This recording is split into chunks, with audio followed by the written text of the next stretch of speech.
Bem, vamos começar agora o capítulo 4, que é o capítulo sobre grupos. A primeira definição que nós vamos trabalhar é a definição de operação.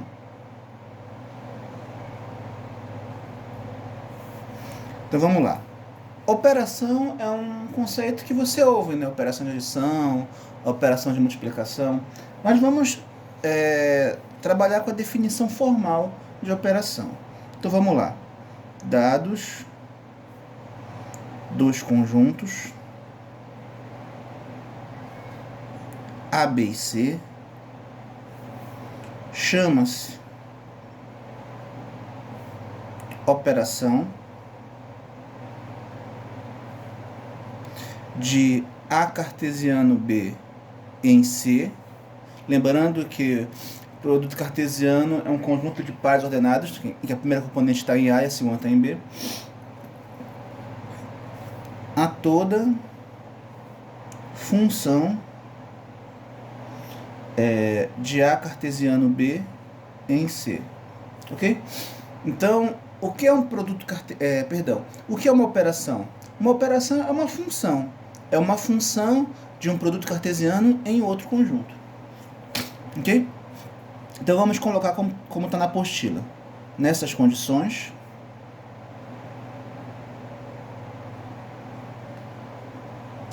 dados Azinho pertencente a A, Bzinho pertencente a B e Czinho pertencente a C,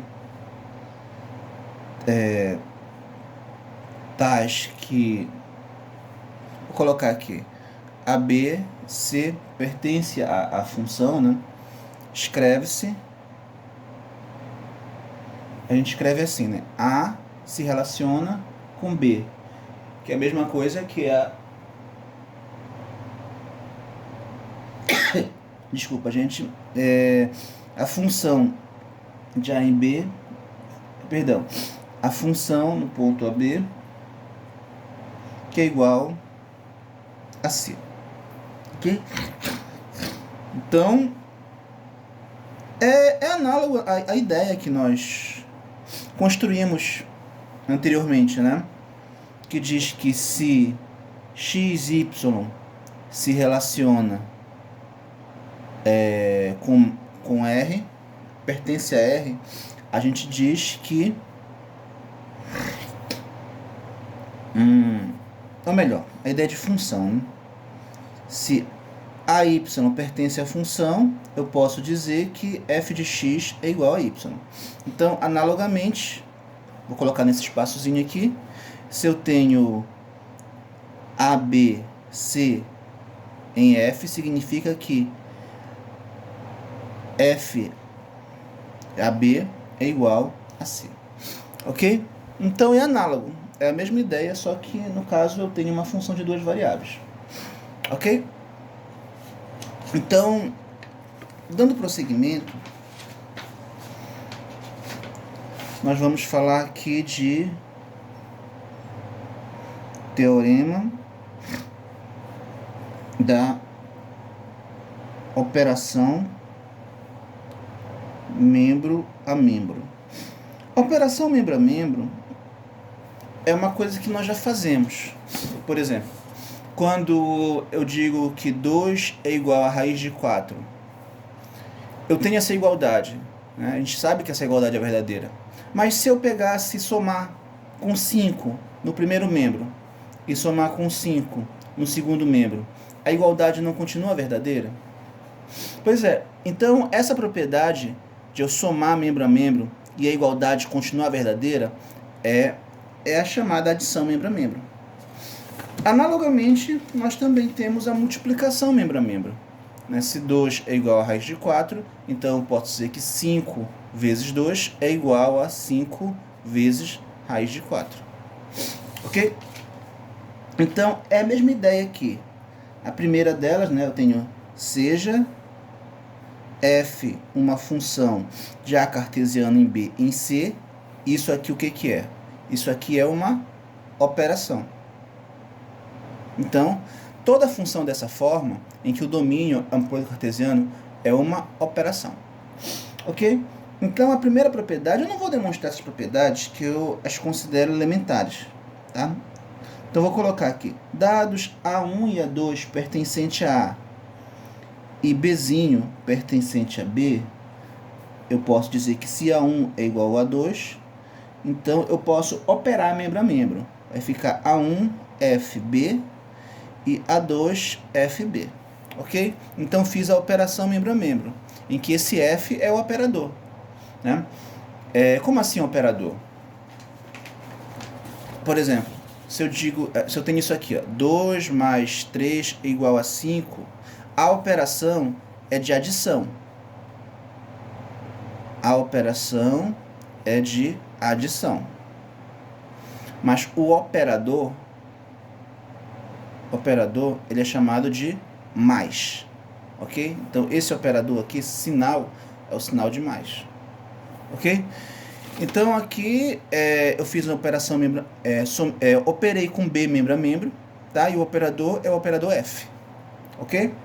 Que pode ser adição, multiplicação, é um operador arbitrário. Tá? A segunda diz que se eu tenho um A pertencente a A e B1, B2 pertencente a B, então eu posso começar assim. B1 é igual a B2, isso vai implicar que A operado com B1 é igual a A operado com B2. Então, qual é a diferença de uma para outra? A diferença é que aqui eu operei membro a membro à direita e aqui eu operei membro a membro à esquerda. Ok? Mas a ideia é a mesma.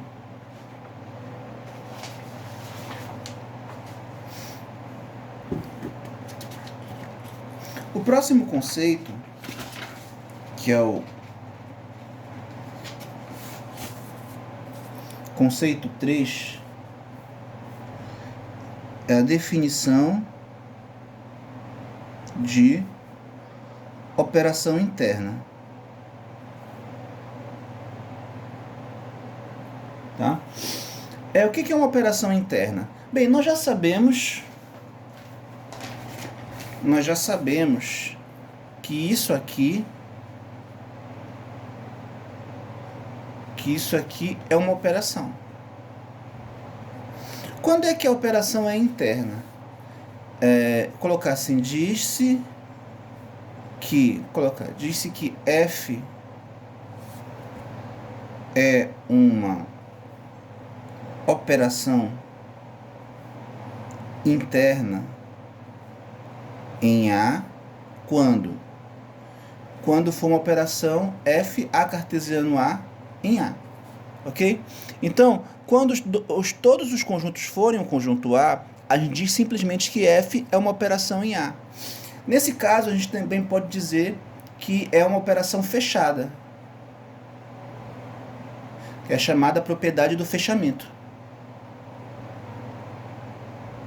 Tá? Então, a gente pode dizer que é uma operação interna ou fechada. Ok? Bem, agora vamos para as propriedades. As propriedades das operações internas, né? Definição. A primeira propriedade que está na matéria de vocês é a propriedade associativa. Então eu vou colocar aqui, seja, tal como está na apostila de vocês, seja F uma operação interna,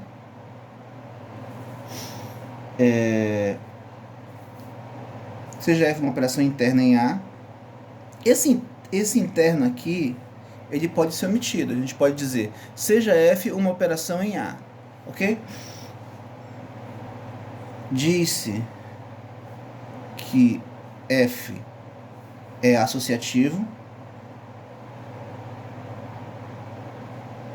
quando acontece isso aqui, olha. Qualquer que seja A, B e C pertencente a A, nós temos que, vou colocar aqui assim, Depois eu ponho os parênteses. Tá? Essa aqui é a propriedade associativa. A gente conhece a propriedade associativa para adição, para multiplicação, né? Por exemplo, a associativa da adição diz isso aqui, né? Diz que eu posso começar a operação por onde eu quiser. Eu posso começar pelos dois primeiros, ou então eu posso começar pelos dois últimos, pelas duas últimas parcelas. E o resultado no final vai ser o mesmo. Então vale a igualdade. Então aqui é a mesma coisa, só que aqui F é uma operação genérica. A segunda propriedade, que eu vou colocar aqui embaixo, é a propriedade comutativa. E como está no material de vocês, também é uma operação interna, tá? Então, como é que é a comutativa? A comutativa é assim. Qualquer que seja A em B pertencente a A, eu tenho que A operado com B é igual a B operado com A. Ok? Então, essa é a comutativa. A ordem não altera, né?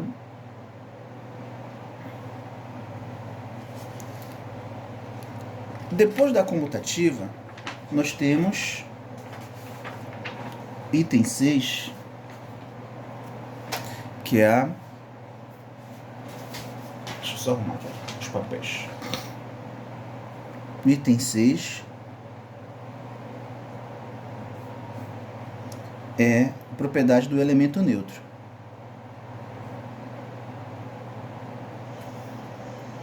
Então, vou colocar assim. Lembrando que todas elas são para operações internas, tá? Então, vou colocar assim. Diz-se que... Vou colocar um ezinho, tá? Letra E. Que um ezinho pertencente a A é elemento neutro. À esquerda...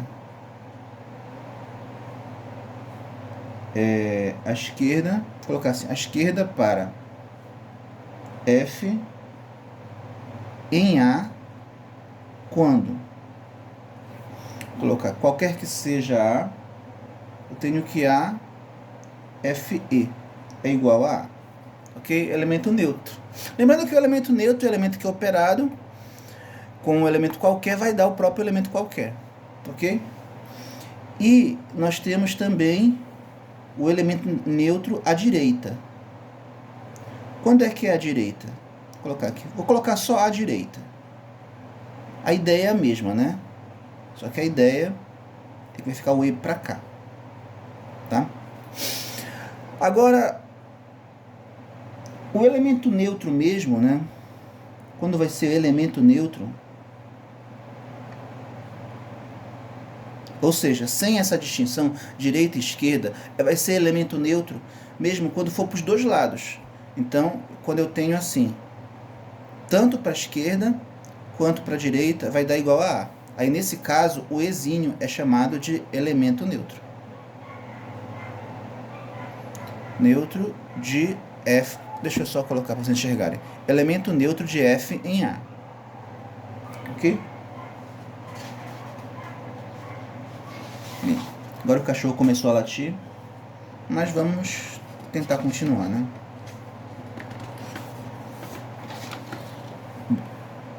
A próxima proposição o próximo item é uma proposição que eu tenho que provar, tá? Então, seja F uma operação interna em A, se existir um elemento neutro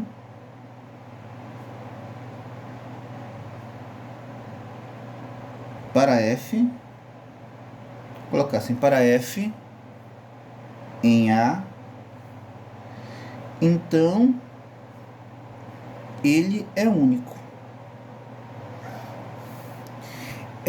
Nesse caso aqui, nós queremos provar a unicidade do elemento neutro, ou seja, só numa operação interna, só existe um único elemento neutro. Por exemplo, se eu pegar a adição só tem um elemento neutro, que é o zero. Se eu pegar a multiplicação, só tem um elemento neutro, que é o número 1. Então, a ideia é provar justamente isso, que dentro de uma operação interna só existe um único elemento neutro. Não existe mais de um. Tá? Desde que, obviamente, a operação interna tenha elemento neutro, né? Então, como é que a gente faz para provar a unicidade de alguma coisa? Na matemática, a gente faz assim. Quando eu quero provar que uma coisa é única, você supõe que existem duas coisas. Ou melhor, não é que você supõe que existem duas coisas. Você dá a coisa dois nomes distintos. Então você vai desenvolvendo até você chegar que essas duas coisas distintas são, na verdade, que parecem ser distintas, são, na verdade, a mesma coisa. Falando de maneira alegórica, brincando, é mais ou menos assim. Eu afirmo que eu tenho uma única namorada. Então, se você me vir beijando uma garota loira de manhã e uma morena à noite, o que eu vou dizer? Eu vou dizer que ela pintou o cabelo. Então, a ideia é justamente essa. Eu vou pegar duas coisas que têm aquela propriedade, no caso, duas coisas que são elementos neutros, e vou mostrar que essas duas coisas, essas duas pessoas, seja lá o que for, são, na verdade, a mesma coisa. Então, vamos lá. Como é que seria a ideia? Sejam E' e E' elementos neutros para F em A, ou seja, eu estou dizendo que esses dois elementos são elementos neutros, mas eu não estou dizendo que eles são diferentes, eu estou só dando nomes diferentes, né? Tipo, pode ser a mesma pessoa. Esse aqui pode ser só que aqui no E' pode ser o nome próprio da pessoa, o nome registrado, e esse duas linhas ser o apelido dela, da pessoa. Mas pode ser que seja a mesma pessoa. Tá falando em termos de pessoa, né, logicamente. Então, eu tenho que provar que qualquer que seja dois elementos, que sejam elementos neutros, na verdade não são dois, são o mesmo. Ok? Então, vamos lá. Sejam E' e E' elementos neutros para F. Então, eu posso escrever isso aqui. Para qualquer que seja x pertencente a A, eu tenho que x operado com E' é igual a x. Eu sei que isso aqui é verdade, por quê? Pois E', vou colocar assim, E' é elemento neutro. Ok? Então, estou usando o fato do E' ser elemento neutro. Então, E' operado com x vai dar o próprio x. Ok? Isso vale para qualquer que seja o x. Se vale para qualquer que seja o x, então vale para qualquer coisa, inclusive para o próprio E'. Então, se vale para qualquer coisa, inclusive para o E', então eu vou aplicar o E', eu vou substituir. No lugar do x, eu vou colocar o E'. Então, vamos lá. Particularizando, vai ficar no lugar do x, eu coloco o E'. Ok?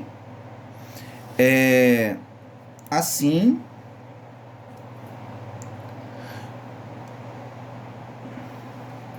aí, agora repara o seguinte, eu tenho aqui novamente, teoricamente, eu tenho dois elementos neutros, então eu posso aplicar para qualquer um a propriedade do elemento neutro. Então, se esse aqui é elemento neutro, então eu posso sumir com ele, né? Então, se o E' também é elemento neutro, eu posso sumir com isso aqui e ficar só com esse x aqui, com esse E'. Então, assim eu posso escrever que